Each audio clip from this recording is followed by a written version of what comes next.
नमस्कार विद्यार्थियों, अपने इस YouTube चैनल पर आप सभी का स्वागत है।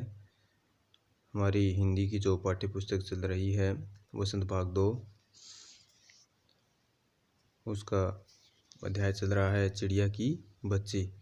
तो पीछे हमने पढ़ा था कि किस प्रकार से माधव दास उस चिड़िया की बच्ची को और बहलाना चाहता है, बहला फुसला करके उससे बातें करने का प्रयास करता है। और माधव दास एक बहुत बड़ा नामी सेठ है, यानी उसके पास बहुत सा पैसा है, धन दौलत है। और वो चिड़िया से कहता है कि मैं आपको एक सोने के पिंजरे में बनवा करके रखूँगा, यानी सोने के पिंजरे में रखूँगा, आपको चांदी के पात्रों में भोजन करवाऊँगा। लेकिन वो चिड़िया सेठ की एक भी नहीं मानती है। और सेठ फिर उसे समझाता है कि मेरे पास बहुत से बगीचे हैं, बहुत सी कोठियाँ हैं, तुम यहीं रहो। लेकिन चिड़िया है वो इन सबसे बेपरवाह है, यानी कुछ परवाह नहीं करती है। और वो बार बार ये कहती है कि मैं अपनी माँ के पास जाना चाहती हूँ। तो देखिए क्या कहता है वो माधव दास कि मेरे पास बहुत सी कोठियाँ हैं और बाग बगीचे भी हैं, और आगे और क्या है, दास दासियाँ की संख्या नहीं है, यानी बहुत सी दास दासियाँ हैं, पर तुझसे मेरा चित्त प्रसन्न हुआ है और ऐसा वरदान है कब किसी को मिलता है। रे चिड़िया, तू इस बात को समझती क्यों नहीं है? ये चिड़िया, तू मेरी बात समझती क्यों नहीं है? चिड़िया,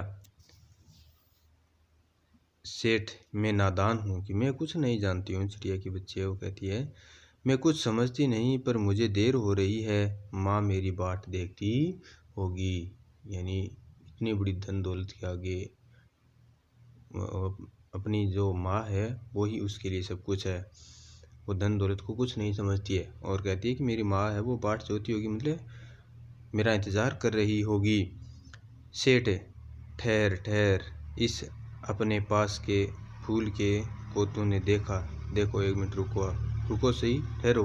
और पास में ये जो फूल लगा है उसको देखा है तुमने? बिल्कुल देखा है। ये एक है और ऐसे अनगिनत फूल हैं, ऐसे अनगिनत फूल मेरे बगीचे में हैं। या तो ये एक ही लगा हुआ है, तो ऐसे बहुत से फूल हैं। वे भांति भांति के रंग के हैं और तरह तरह की उनकी खुशबू। चिड़िया,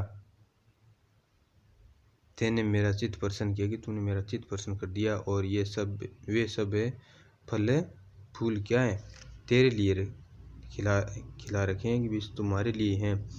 और वहाँ घोंसले में तेरी माँ है, और माँ क्या है इस बाहर के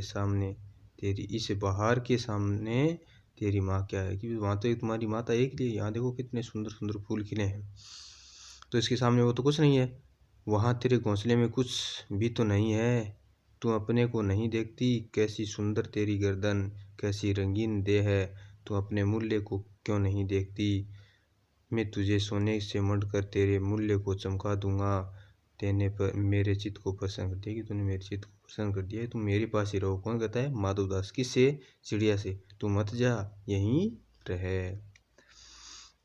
लेकिन चिड़िया कुछ जानती नहीं है। चिड़िया, सेठ, मैं अपने को नहीं जानती, इतनी जानती हूँ कि माँ मेरी माँ है और मुझे यहाँ देर हो रही है। सेठ, मुझे रात मत करो, रात में अंधेरा बहुत हो जाता है और मैं राह भूल जाऊँगी। सेठ ने कहा, अच्छा चिड़िया, जाती हो तो जाओ, पर इस बगीचे को अपना ही समझना। तुम बड़ी सुंदर हो, कि तुम अब जा रही हो तो कोई बात नहीं, लेकिन ये बगीचा आपका ही है, यही समझना, और आप यहाँ आती रहना। तो यह कहने के साथ ही सेठ ने एक बटन दबा दिया और उसके दबने से दूर कोठी के अंदर आवाज़ हुई, जिसे सुनकर एक दास झटपट भागकर बाहर आया। और यह सब क्षण भर में हो गया और चिड़िया कुछ भी नहीं समझी। सेठ कहते रहे, तुम अभी माँ के पास जाओ, माँ बाट देखती होगी, पर कल आओगी न? कल आना, परसों आना, रोज आना। यानी इस प्रकार सेठ उस चिड़िया को बातों में बहला फुसला कर रोके रखता है।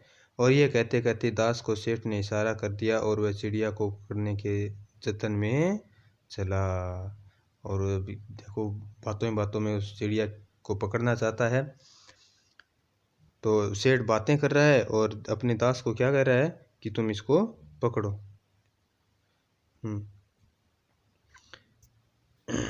तो आगे देखिए, सेठ कहते रहे, सच तुम बड़ी सुंदर लगती हो, और तुम्हारे भाई बहन हैं? कितने भाई बहन हैं? सेठ है उसे बहला फुसला कर बातें करता रहता है। इसका देखिए क्या करता है ये। चिड़िया, दो बहन एक भाई, पर मुझे देर हो रही है। हाँ हाँ जाना, अभी तो उजाला है, मतलब अभी तो प्रकाश ही है, उजाला ही है।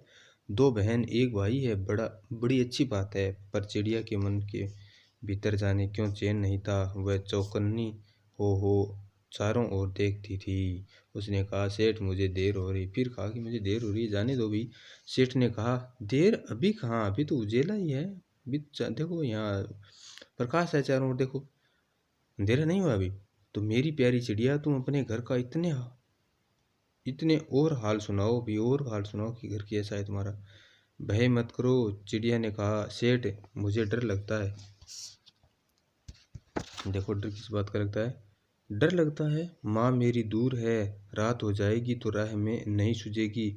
और इतने में चिड़िया को बोध हुआ कि जैसे एक कठोर स्पर्श उसके देह को छू गया, और वह चीख देख कर चिचियाई और एकदम उड़ी। नौकर के फैले हुए पंजे में वह आकर भी नहीं आ सकी। तब वह उड़ती हुई एक सांस में माँ के पास गई और माँ की गोद में गिरकर सुबकने लगी। ओ माँ, यानी इस प्रकार से देखो ये चिड़िया सामने देखे इस घोंसले में दिखाई दे रही है ना, और सामने आकर के और अपनी माँ से कहती है, देखो माँ माँ माँ। यानी माधोदास बातों में उसे उलझा करके और पकड़ना चाहता था, लेकिन चिड़िया वहाँ से उड़ जाती है, चिड़िया की बच्ची। और माँ ने बच्ची को छाती से चिपटा कर पूछा, क्या है मेरी बच्ची, क्या है अभी, क्या बात हुई, बताओ तो शुरू। क्यों छोटे बच्चे होते हैं उनको पूछते हैं ना, हाँ तो बताओ तो सही क्या बात है। पर बच्ची कांप कांप कर माँ की छाती से और चिपक गई। बोली, कुछ नहीं, बस सुबकती रही, माँ ओ माँ, माँ ओ माँ, इस प्रकार बोलती रही।